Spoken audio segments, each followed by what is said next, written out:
তোমার কাউগুলো একটু এখানে পাতা খাইতে দিবে? হ্যাঁ, তাহলে একটু দাও তো। এখানে একটা কাউ পাতা খাবে। এটা কি কালারের কাউ? গ্রিন কালার, ওকে, তারপরে এই ব্ল্যাক কালার। ব্ল্যাক কালারের কাউটা কই দেখি তো। এটা ব্ল্যাক কালার? এটা আমি তো ছবি তুলি। দাঁড়াও, আমি একটু ছবি তুলি, দাঁড়াও।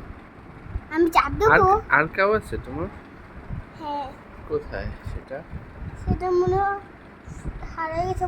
তুমি ওটা আছে আছে। কই দেখি।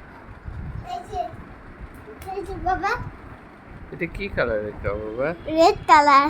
Red colour. তাহলে এটা কোথায় দেবে? আর স্পেস আছে এখানে? আছে। কই দেখি তো। দাঁড়া, এটা আগে যে তাই একটু কাছে নিতে পড়ে, তো একটু কাছে নিবে। তারপরে and then বাইরে মিস করে দিলে প্লিজ। তুমি এইটা। প্লিজ আমি এটা মিস দিয়ে দিই তোমার হাতে এগুলো কি মা? প্লিজ। Clay. ও, তারপরে একটা ছবি তুললাম। আমি ছবি তুলছো? এই যে আমি একটা ছবি তুলতেছি। কি ছবি তুলো? 3 কালার।